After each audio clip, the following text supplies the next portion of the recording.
کیا بات ہے عرفان بھائی، ڈسٹرب لگ رہے ہیں؟ بس یار کیا بتاؤں، میرے ابو مجھ سے محبت نہیں کرتے۔ کیا مطلب؟ دیکھو نا، جب دیکھو ڈانٹتے رہتے ہیں۔ ابھی بھی گھر سب کے سامنے مجھے ڈانٹ دیا، ہر بات کے لیے منع کرتے رہتے ہیں، یہ نہ کرو وہ نہ کرو، یہاں نہیں جاؤ وہاں نہیں جاؤ۔ اتفاق سے میرے ابو بھی ایسے ہی ہیں۔ مجھے تو ایسا لگتا ہے دنیا کے سارے ابو ایک جیسے ہوتے ہیں۔ صحیح کہہ رہے ہیں آپ، نہ کہیں گھومنے لے کر جاتے ہیں اور نہ ہی کوئی میری فرمائش پوری کرتے ہیں۔ صرف سنڈے کے سنڈے دیکھنے کو ملتے ہیں، ورنہ صبح جاتے ہیں اور رات کو ہمارے سونے کے بعد آتے ہیں۔ دوسرے بچوں کے پاپا انہیں مہنگے مہنگے کھلونے اور چیزیں دلاتے ہیں، میرے ابو تو بس مجھے امید ہی دیتے رہتے ہیں۔ جی ہاں، آپ نے بالکل صحیح کہا، دنیا کے سارے ابو ایک جیسے ہی ہوتے ہیں۔ وہ خود سے زیادہ اپنے بچوں اور فیملی کا خیال رکھتے ہیں۔ کیا آپ نے کبھی یہ سوچا کہ کیا ان کا دل نہیں کرتا ہوگا کہ وہ بھی گھر میں رہیں، سکون سے بیٹھ کر آرام کریں؟ پتہ نہیں، شاید چاہتا تو ہوگا۔ اور جہاں تک بات ہے آپ کی فرمائشوں کی، تو ان کی سیلری ہی اتنی کم ہوتی ہوگی کہ وہ چاہ کر بھی آپ کی فرمائشیں پوری نہ کر پاتے ہوں۔ ہو سکتا ہے ہماری ضرورتیں پوری کرنے کے بعد ان کے پاس اتنے پیسے ہی نہ بچتے ہوں کہ وہ ہماری فرمائشوں کو بھی پورا کریں۔ میں نے اس طرح سے کبھی سوچا ہی نہیں۔ اور جہاں تک آنکھیں دکھانے کی بات ہے تو یہ بھی ان کی مجبوری ہے کہ ان کی ڈیوٹی ہے کہ وہ ہمیں ہمیشہ بری باتوں سے روکیں اور اچھی باتوں کی ترغیب دیں۔ اچھا فیضان بھائی، یہ بتائیں آپ کی ضرورتوں میں کوئی کمی آئی ہو؟ نہیں تو بالکل بھی نہیں۔ کبھی ایسا ہوا کہ آپ بیمار ہوئے ہوں اور آپ کے ابو کو آپ کی فکر نہیں ہوئی؟ ہماری بیماری میں سب سے زیادہ پریشان ہونے والے ہمارے ماں باپ ہیں۔ آپ کے ابو چھوڑ کر کہیں گھومنے چلے گئے ہوں؟ نہیں تو کبھی نہیں۔ کبھی ایسا ہوا کہ آپ کے ابو نے خود تو کچھ اچھا کھایا اور آپ کو نہ دیا ہو؟ کبھی نہیں۔ اگر کوئی اچھی ڈش کم ہوتی ہے تو وہ ہمیں دے دیتے ہیں اور کہتے ہیں تم کھا لو، میرا دل نہیں چاہ رہا۔ اگر یہ پیار نہیں ہے، محبت نہیں ہے، تو پھر کیا ہے؟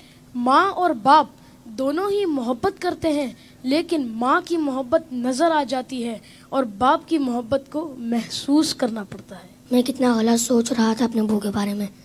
لو یو ابو۔ Love you very much. باپ باپ ہی ہوتا ہے، باپ ایک سایہ دار درخت ہوتا ہے۔ آج ان بچوں کی باتوں نے مجھے اپنے والد بھی یاد دلا دی ہے۔ واقعی اچھے کھانے انہوں نے ہمیں ہی کھلائے، اچھی چیزیں انہوں نے ہمیں ہی عطا کی۔ اور وہ بچے جن کے والدین ان کی فرمائشیں پوری نہیں کرتے نا، انہیں یہ سوچنا چاہیے۔ صرف میں بچوں سے بات نہیں کروں گا، گھر کے اور بھی افراد ہیں، زوجہ بھی ہے، بیٹی بھی ہے۔ وہ کہتی ہے ابو آپ ہمارے لیے کچھ لاتے نہیں ہیں، بیوی کہتی شوہر سے آپ کچھ لاتے نہیں۔ اس بیچارے سے تو پوچھو اس کی مجبوری کیا ہے۔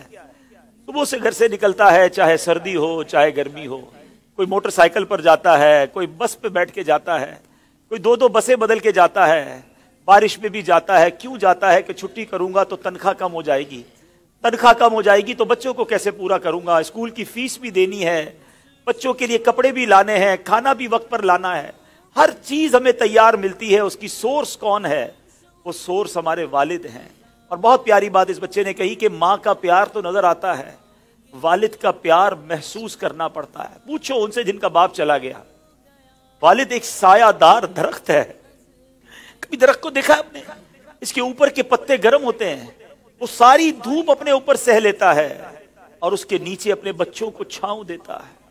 مگر لوگ بعض اوقات اپنے والد کی قدر نہیں کرتے، اپنے والد سے الجھتے ہیں، اپنے والد کو برا بھلا کہتے ہیں۔ یاد رکھیے میرے آقا فرماتے ہیں، اس کا مضمون یہ ہے کہ والد کی رضا میں اللہ کی رضا ہے اور والد کی ناراضی میں اللہ کی ناراضی ہے۔ کبھی اپنے باپ کو ناراض مت کرنا۔ اگر وہ بوڑھے ہو گئے ہیں تو اب تمہاری باری آئی ہے، ان کی خدمت کرو، انہیں یہ احساس دلاؤ کہ اب میری باری ہے آپ کی خدمت کرنے کی۔ ہم اپنی ماں کو تو کہہ بیٹھتے کہ ماں میں تم سے بہت پیار کرتا ہوں۔ میں ساری دنیا کے بچوں سے پوچھتا ہوں کہ کب اپنے باپ کو کہا تھا کہ ابو آئی لو یو، والد صاحب میں آپ سے بہت پیار کرتا ہوں، آپ دنیا میں آج میں جو کچھ ہوں ابا جان میں آپ کی وجہ سے ہوں، یہاں تک پہنچایا مجھے آپ نے ہے۔ ارے جس نے انگلی پکڑ کر چلانا سکھایا، جس نے ہر مشکل میں کہا گھبرانا نہیں، میں تمہارے ساتھ ہوں۔ کہیں پھنس جاتا تھا تو ابو کے پاس آتا تھا، وہ کہتے بیٹا میں سنبھال لوں گا۔ اب وہ جب چلے گئے اب پتا چلتا ہے کہ کون ہے جو سنبھالے گا۔ بچپن اور بڑھاپا برابر ہوتا ہے۔ جب ہم چھوٹے تھے ہم نے بڑی ضدیں کی، ہم نے بہت اپنی باتیں منوائیں۔ اب سمجھو والد صاحب کا جب بڑھاپا آ گیا تو میں نے ان کی باتیں ماننی ہے، ان کی غصے کو برا نہیں ماننا، ان کے ٹوکنے کو برا نہیں ماننا۔ کبھی باپ کا دل مت دکھانا، یہ مت کہنا کہ آپ کو نہیں معلوم۔ ارے اسے کہتے ہو کہ نہیں معلوم جس نے ہمیں چلنا سکھایا، جس نے ہمیں کھڑا ہونا سکھایا، ہر مشکل میں جس نے ہماری مدد کی۔ خدارا میں ساری دنیا کے بیٹوں سے، ساری دنیا کی بچیوں سے، ساری اولاد سے گزارش کرتا ہوں، اگر تمہارے والد زندہ ہیں ان کو خوش رکھنا، اور بوڑھے ہو گئے تو اب احساس دلاؤ ان کو کہ ابو جان آپ نے بڑا کام کیا ہمارے لیے،